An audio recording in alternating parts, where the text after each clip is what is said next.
PicsArt қосымшасында сторис оформление жолын көрсетемін. Ол үшін PicsArt қосымшасына кіреміз, плюсті басып, все фото деген жерден өзімізге керекті суретті жүктеп аламыз. Суретті жүктегеннен кейін астында эффект, блюр дегенді таңдап, шамалы көбейтеміз блюрді. Готово. Енді астында текст дегенге барып, мысал ретінде осындай афоризмді қолдандым сіздерге. Жай ғана үлгі болсын деп сіздерге. Одан кейін астына шрифтіні таңдап аламыз.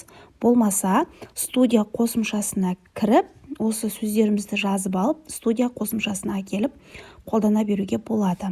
Түсін өзгертеміз шрифтін. Готово.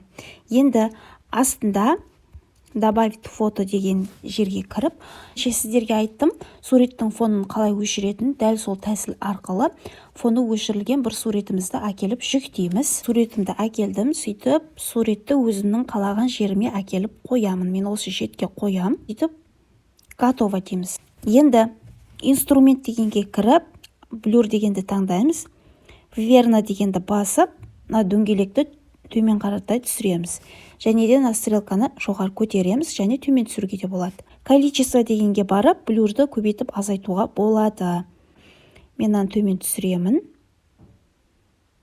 Готово дейміз. Сол кезде біздің жазуымыздың үстіне, яғни фокус, яғни блюр қойылды. Текст дегенге барып, келесі сөзімізді жазып, мына жерге үстіне әкеліп қоя аламыз. Готово. Мінекей осы тәсілдер арқылы сторисімізді әдемі етіп жасауға болады.